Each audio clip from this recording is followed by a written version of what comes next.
noches, queridos hermanos. Gozoso de poder estar compartiendo con ustedes este momento tan especial para la iglesia, cuando la iglesia se reúne a orar y a compartir pensamientos de la palabra de Dios. Si ustedes recuerdan, veníamos hablando en meses anteriores sobre un Dios maravilloso que nos acompaña a través de distintas circunstancias. Hay un video que no se ha subido aún, que es ese video que quedó trunco, cortado el día que se le apagó la computadora a Nicolás. Estoy tratando de recomponerlo y de agregarle la parte que faltaba, así que se subirá si el Señor lo permite. Pero hoy quiero compartir con ustedes unos pensamientos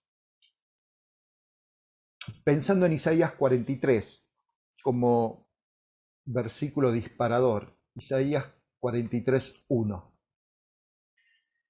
Ahora así dice Jehová, creador tuyo, oh Jacob, y formador tuyo, oh Israel. No temas, porque yo te redimí, te puse nombre, mío eres tú. Cuando pases por las aguas, yo estaré contigo.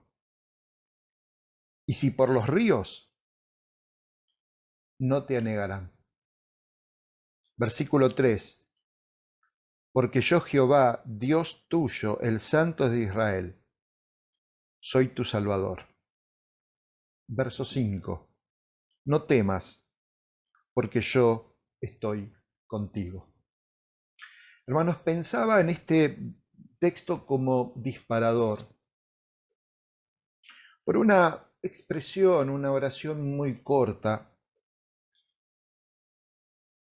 que es el versículo 2, cuando pases por las aguas, yo estaré contigo, y aún por los ríos, ellos no te van a negar. El profeta empieza pensando en la identidad de Jacob, y frente a una identidad tan clara como la que Jacob tenía.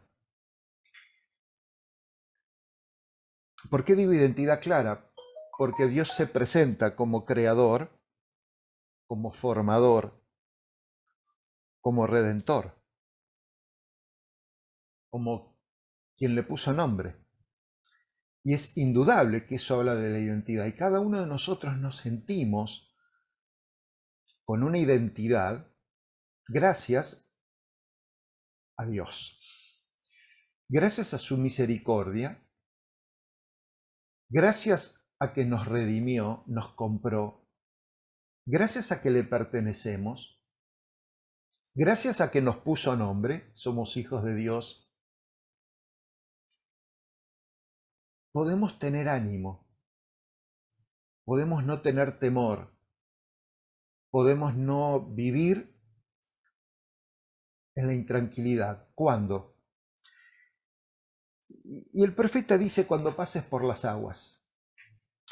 Y el tema que pasó por mi mente es que el caos de las muchas aguas que hay en mi vida indudablemente lo calma mi Dios.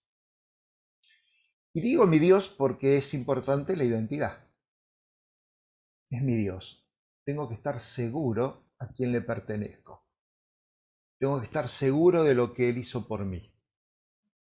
Cuando uno va a Génesis capítulo 1, hermanos, un pasaje conocido por todos, Génesis 1:1 dice la Escritura, en el principio creó Dios los cielos y la tierra, pero ¿cómo estaba la tierra?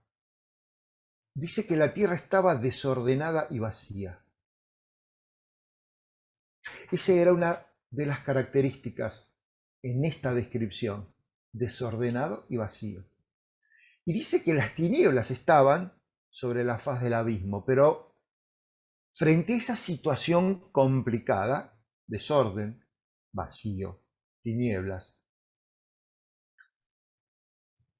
el autor del libro dice, pero el Espíritu de Dios se movía sobre la faz de las aguas. Cuando vamos al verso 6 dice, y luego dijo Dios que haya expansión en medio de las aguas. Y fue Dios quien separó las aguas de las aguas. Y dice la Escritura que separó las aguas que estaban de abajo con las que estaban sobre la expansión. Y así fue como Dios llamó a una expansión cielo. Y, y fue la mañana y la tarde de ese segundo día. Pero también fue Dios el que con su poder dice que las aguas se podían juntar debajo de los cielos en un lugar. Y Génesis dice, y se descubrió lo seco. Así que, hermanos, fue Dios quien trajo lo seco en medio de las aguas. Y le puso nombre, lo llamó mares. Y dice la Escritura que eso fue bueno, lo vio bueno. O sea que a partir de un desorden, de algo vacío, de algo en tinieblas, solo por el Espíritu de Dios y por su poder, apareció lo seco. Y yo pensaba un poco en mi vida. Cómo la tierra era algo sin forma, sin definición, vacío, en tinieblas, abismo, dice otra versión. Y cómo mi Dios hace la diferencia. Las palabras del Génesis nos da una clara visión de que Dios da orden y sentido a la creación. Y los pueblos de la antigüedad, queridos hermanos, pensaban en los mares, pensaban en los océanos, pensaban en las muchas aguas como lugares que inspiraban temor. Lo veían como caos. ¿Por qué? Por su tamaño, por su poder, porque no lo podían dominar, porque era imposible de predecir. Si a esto le sumamos, hermanos, que había criaturas que vivían en las aguas, que a veces hasta parecían de proporciones míticas y representaban el dolor, el caos, el peligro, el daño, a tal punto que solo una deidad poderosa podía controlar. Hermanos, pienso un poco en todo lo que las aguas representaban para el pueblo judío. Creo que no es casualidad que en una literatura tan antigua como la del libro de Job, asombra la cantidad de veces que se repite en el discurso: luz, tiniebla, mar, abismo, viento, tempestad, monstruos. Creo que es un lenguaje que se repite mucho en todos los libros de la Biblia. ¿Saben por qué? Porque ese lenguaje es una manera de verbalizar el poder de Dios a favor de Israel. El profeta lo sintetizó de esta manera: cuando pases por las aguas no tengas temor. Dios sabía que había un Dios poderoso a favor, aún en el peligro y en el caos de las aguas. Y pasaron los siglos y vino el Señor Jesucristo, y cuántas historias relacionadas con Jesús tienen relación con las aguas. Hermanos, en las Escrituras muchas veces esta lucha entre el caos y el orden, entre el temor y la confianza, se ven reflejadas en las historias de la Biblia. Estas masas de agua, estos cuerpos de agua, estas extensiones de agua representan los conflictos de la vida. Hagamos memoria. Pensemos en Israel saliendo de Egipto. Pensemos un Dios que le ofrece ir a una tierra prometida, a la tierra de Canaán, una tierra de abundancia, Éxodo capítulo 14. Piensen que todavía, miles de años después, los expertos siguen debatiendo, pensando en la ruta que los hebreos pudieron haber usado para cruzar el desierto de Sinaí. Especulan Si realmente el mar que cruzaron fue el Mar Rojo, hacen conjeturas si no pudo haber sido más al norte, algo llamado Mar de Juncos, que tranquilamente se podría haber pasado caminando. Hermanos, el pueblo de Israel no trataba de ofrecer una lección de geografía, trató de dejarnos en claro, de profesar una convicción. Sin un acto poderoso de Dios nunca hubieran escapado. Y los ejércitos egipcios que los perseguían no hubiesen sido destruidos si no era por un acto del poder de Dios. El caos tragó a los enemigos de Israel. Israel pudo pasar confiado y se regocijó por estar en un lugar seguro. Hermanos, cuando yo pienso en mis tormentas, pienso en las muchas aguas con las cuales a veces me siento atemorizado. Me doy cuenta que es Dios el que está dispuesto a llevarme a un lugar seguro, a un sitio de reposo, a un sitio de tranquilidad. Otro mar que juega circunstancias importantes para el pueblo de Israel es el mismo mar Mediterráneo, que en realidad en la Escritura se lo conocía como el Gran Mar ahí en Números. Números 34 ya hablaba de esto. En esa tierra, en esa franja pequeña cercana a Israel. ¿Saben quiénes habitaban ahí cerca del Mediterráneo? Los filisteos. Es más, eran llamados el pueblo del mar, porque ocupaban esa tierra. Y quiero, hermanos, que todos sabemos el gran temor que había con los filisteos. Filisteos, pueblo poderoso, manejaba el hierro cuando en ese momento Israel solo manejaba el bronce. Sin embargo, por el poder de Dios, se venció al pueblo del mar. Eso está en 1 Samuel, capítulo 17. Un acto de poder para vencer al temor que venía del mar. Cuando seguimos pensando en otras aguas, hermanos, yo pienso en el mar de Galilea. ¿Cuántas veces hemos estado últimamente escuchando historias relacionadas con el mar de Galilea? También mar de Genesaret, por la forma que tiene en la geografía. ¿Cuántas historias cercanas a ese lugar? ¿Cuántas enseñanzas? ¿Cuántos lugares de oración? ¿Cuántos lugares de paz? ¿Cuántos lugares de milagros portentosos de parte del Señor? Pero ¿cuántas tormentas? ¿Cuántas situaciones de prueba para los discípulos? ¿Cuántas veces el Señor los tuvo que retar? ¿Cuántas veces el Señor le tuvo que hacer notar la falta de fe? ¿Cuántas veces el Señor tuvo que reprender a la tempestad? Porque los orígenes de las tempestades podían ser varios. Nuevamente el caos literalmente se calma por la autoridad de Jesús. Restaura el orden, trae paz, quita el temor. Hermanos, ¿cuántas veces hemos estado sintiendo tormentas en nuestra vida? Y cómo la Biblia sigue siendo un testamento del poder de Dios para dominar estas fuerzas. E insisto, transformar el caos y llenarlo de gracia, de paz, de tranquilidad. Ahora, me pregunto por qué no lo podemos resolver nosotros. Porque no tenemos el poder para cambiar las circunstancias que nos rodean. Y en la Biblia brilla esta verdad.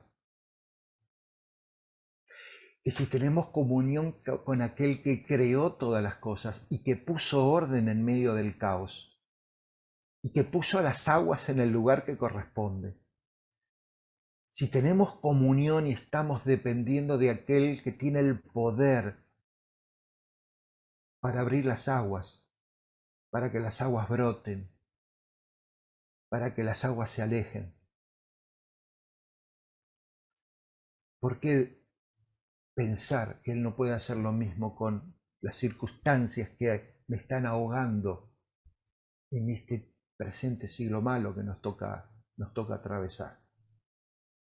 La Biblia, a lo largo de toda la Biblia, hermanos, nos enseña a que tenemos que tener paz y a ser felices en medio del caos. Eso es lo interesante de la Biblia, que no nos representa un manual de instrucciones para quitar el caos, sino para vivir gozosos en medio de esto que nos inunda y que nos trae miedo y que a veces nos hace clamar: Señor, ¿no tienes cuidado de nosotros que estamos a punto de perecer? Así son las muchas aguas que nos están golpeando y que no paran, hermanos, y ola tras ola, y el viento cada vez las hace más grandes y cada vez nos pegan más fuerte.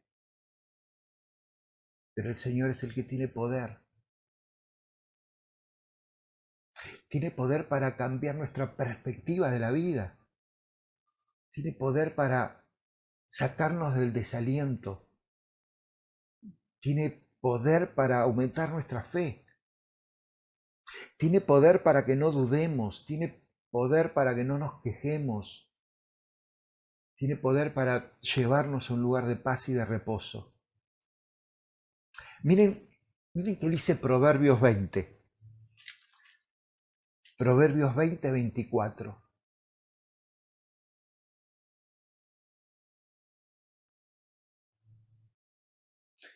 De Jehová son los pasos del hombre. ¿Cómo pues entenderá el hombre su camino? Hermanos, qué sabio que era el predicador en la antigüedad. A ver, si el Señor dirige nuestros pasos, Él hace una pregunta: ¿cómo pues vamos a entender ese camino? Pero yo pregunto otra cosa: ¿por qué tratamos de entender todo lo que nos sucede en el camino si precisamente de Dios son nuestros pasos? No es cómo pues lo vamos a entender. Me pregunto, ¿por qué tratamos de entenderlo? ¿Por qué nos ponemos a cuestionar? ¿Por qué usamos de nuestro tiempo para tratar de comprender? Si no tenemos la mente de Dios, si nuestros pensamientos no son los pensamientos de Dios, si nuestro corazón a veces es engañoso y hasta perverso, ¿cómo vamos a pretender entender el camino del Señor? No lo podemos entender. Por eso, hermanos, la gran pregunta para ir terminando: ¿cómo enfrentamos las tormentas de la vida?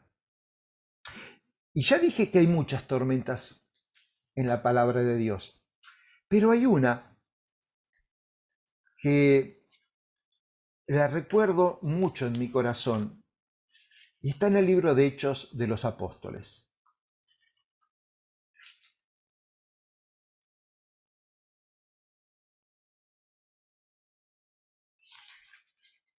Más de una vez me pregunté: ¿cómo puede ser que todo un capítulo de Hechos de los Apóstoles, capítulo 27, se dedique a una tormenta, a las consecuencias, a todo lo que tenga que ver con esto que le pasó al apóstol Pablo? Creo que todos conocemos la historia. Pablo, preso, es llevado a Roma. Todo el mundo le había dicho al apóstol: no vayas, no vayas. Todo el mundo sabía lo que le podía pasar y él también lo sabía. Sin embargo, él tenía la convicción que era necesario pasar por la tormenta. Cuando uno va al capítulo 27 y, por resumir la lectura, verso 9, y habiendo pasado mucho tiempo y viendo ya peligrosa la navegación por haber pasado ya el ayuno, Pablo les amonestaba diciéndoles: varones, veo que la navegación va a ser con perjuicio y mucha pérdida, no solo del cargamento y de la nave, sino también de nuestras personas. Pero el centurión daba más crédito al piloto y al patrón de la nave que a lo que Pablo decía. Y siendo incómodo el puerto para invernar, la mayoría acordó zarpar también de allí, por si pudiesen arribar a Fénice, puerto de Creta, que mira al nordeste y sudeste, e invernar allí. Hermanos, me gustaría pensar algunas cositas con respecto a esto. Pienso en la tormenta de mi vida. Me identifico con el apóstol Pablo. El tiempo cambió y se hace desfavorable. A veces nuestra vida, hermanos, navega de eternidad a eternidad. Y navegamos por un gran mar, en donde hay condiciones, situaciones que nos golpean como si fuera el clima. Pasaron muchos días, pasó el día del perdón. Eso nos ubica temporalmente en un momento del año en el cual algunos sabían que era arriesgado continuar con la navegación. Pablo no era un experto, pero Pablo habrá escuchado y habrá observado y les dio un consejo. Miren, si seguimos navegando, la vamos a pasar mal. Cuando vamos al versículo 13, y soplando una brisa del sur, pareciéndoles que ya tenían lo que deseaban, levaron anclas e iban costeando Creta, pero no mucho después dio contra la nave un viento huracanado llamado Euroclidón. ¡Qué nombre! Me hace pensar en tornado, en una super tormenta. Hoy se espera una lluvia grande, ¿eh? Dicen la tormenta perfecta. Conste que esto lo tenía preparado de antes, ¿no? Una tempestad alrededor de Pablo. Hermanos, ¿cuándo fue la última tempestad que nos pegó? ¿Cuándo fue la última vez que recordamos haber estado atrapado en una circunstancia desastrosa? ¿Qué dice Santiago? Santiago nos da una enseñanza. Hermanos míos, se tienen que considerar dichosos cuando están pasando por diversas pruebas. Bueno, Santiago, pero no me gusta pasar por las pruebas. Bueno, pero bien saben que cuando la fe es probada, cuando la fe es puesta a prueba, dice, va a producir paciencia. Ahora no se queda Santiago con eso. Dicen, pero procuren que la paciencia complete su obra. Santiago capítulo 1. No basta con la paciencia. Tiene que completar la obra para que sean perfectos y cabales y para que no les falte nada. Cuando estén pasando por diversas pruebas. Hermanos, lean bien el versículo, verso del 2 al 4. No dice si están pasando por diversas pruebas. No dice eso. Dice cuando estén pasando. Sabe el Señor que vamos a pasar por pruebas, por tentaciones, por tormentas. Lo sabe. Tormentas en la familia, tormentas en la iglesia, tormentas en el barrio, tormentas de salud, tormentas de trabajo, tormentas en el estudio. Sabe que las vamos a pasar. ¿Por qué se hunde una nave en una tormenta? Yo creo que acá el texto nos enseña algunas cosas. Verso 9. Volvemos a leer el verso 9. Y habiendo pasado mucho tiempo, muchos días, me parece que uno de los motivos por el cual la nave se hunde en medio de la tormenta es cuando hay impaciencia, cuando nos dejamos llevar por el impulso. Estos hombres decidieron navegar y frente a la duda, ¿pero navegamos o no navegamos? La respuesta fue, che, vamos a navegar, ya hemos pasado aquí mucho tiempo. Hagamos algo, hagamos lo que sea, aunque sea equivocado. Esa conducta premiante se llama impaciencia. Frente a esto, la Escritura nos enseña a ser paciente. El término que nos cuesta entender. Paciente. Paciente.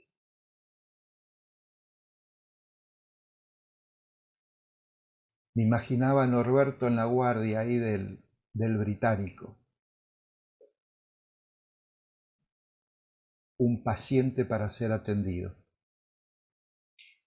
Con la esperanza de un diagnóstico, con la esperanza de que sea atendido.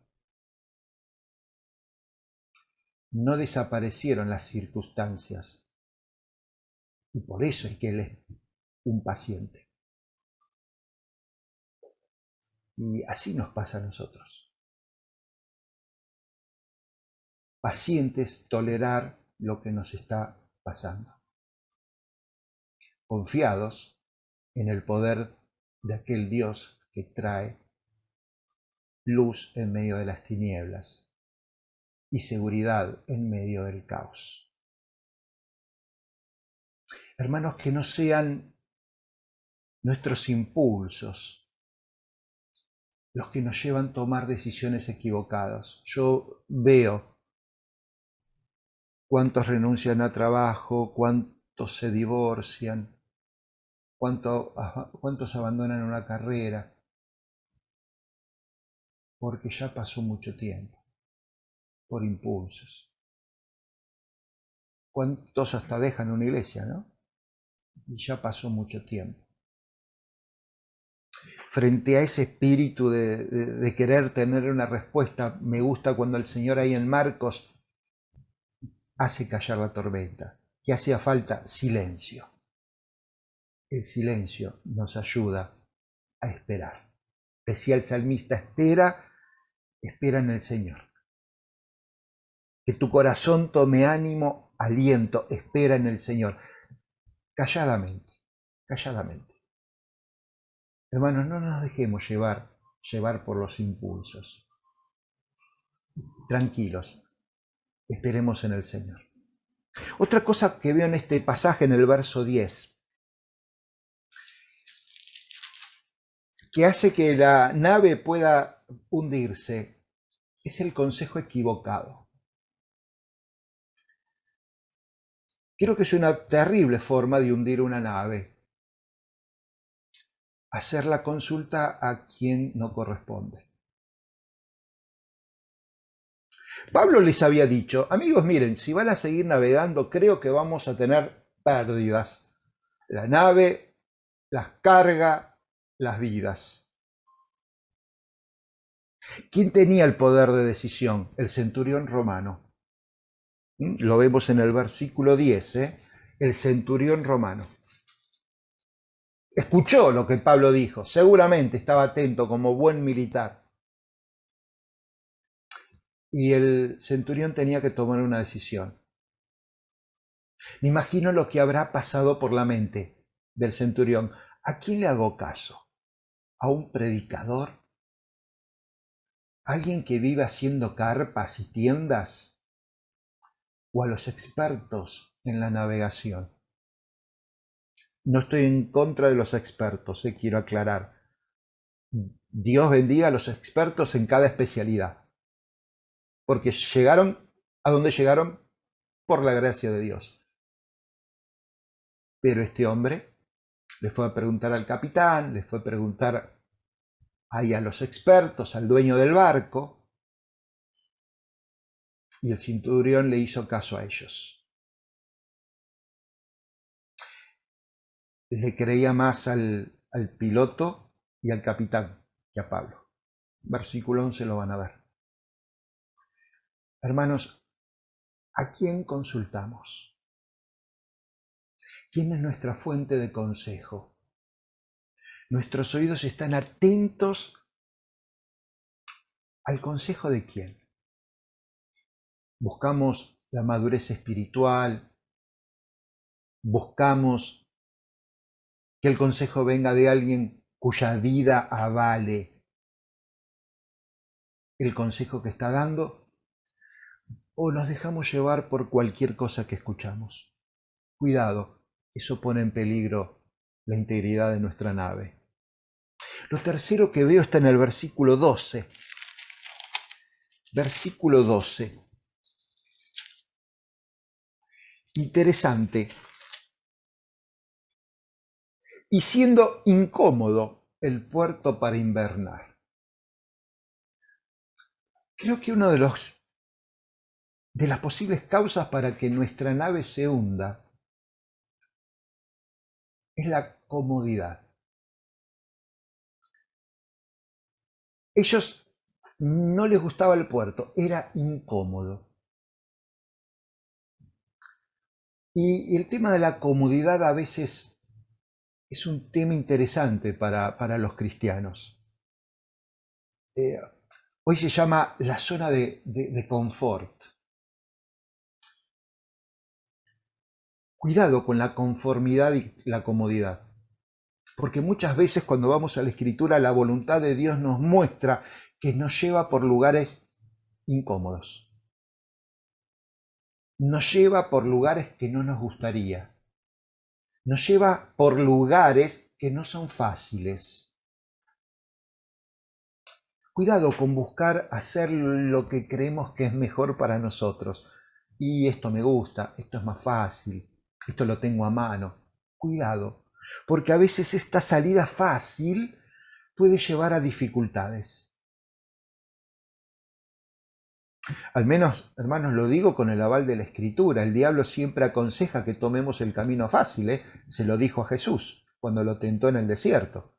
Sus 3 propuestas siempre fueron: toma el camino fácil, ¿eh? No esperes llegar a la cruz.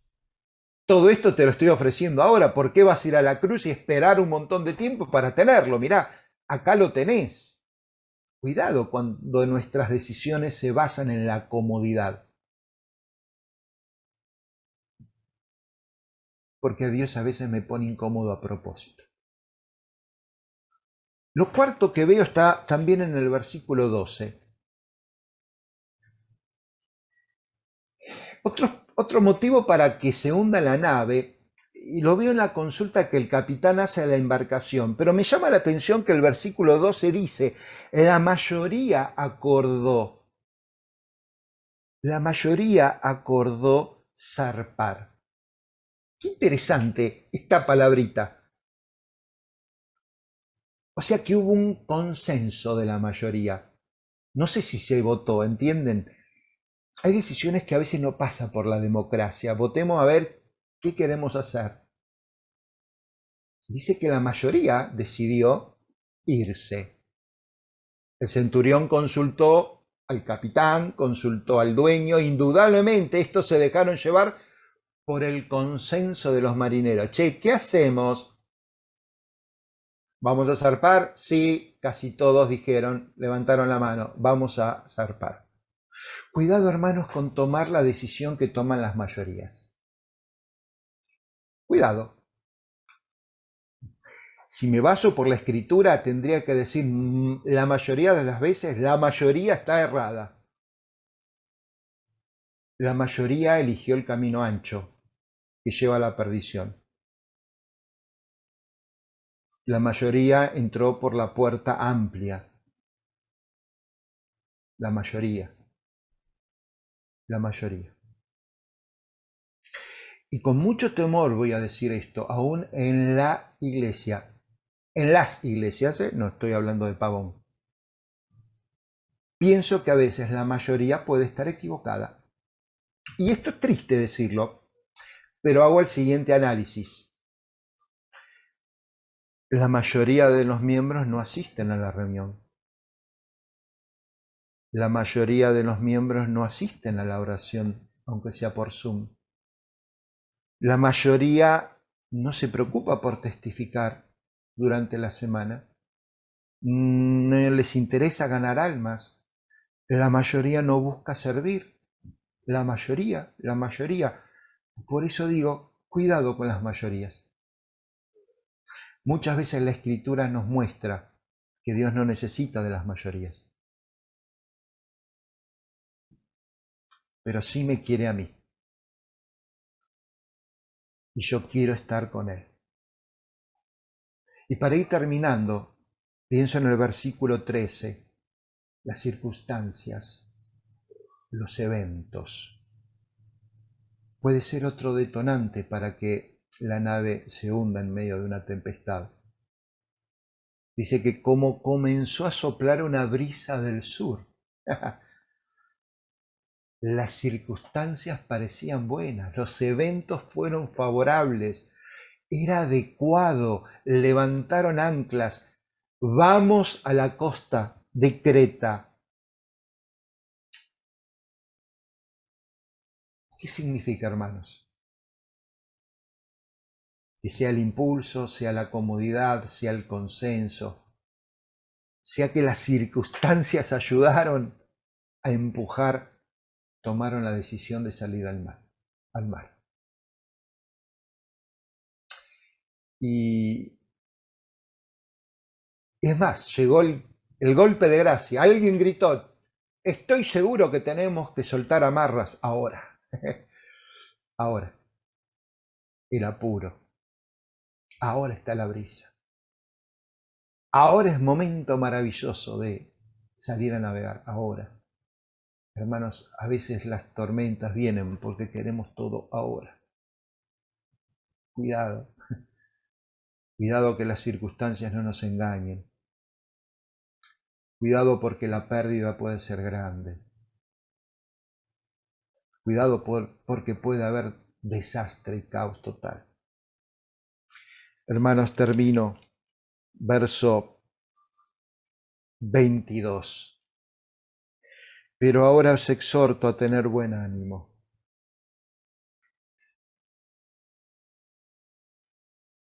Pues no habrá ninguna pérdida de vida entre vosotros, sino solamente de la nave. Porque esta noche ha estado conmigo el ángel del Dios de quien soy y a quien sirvo. Hermanos, nuestro Dios está con nosotros. Le pertenecemos y le servimos.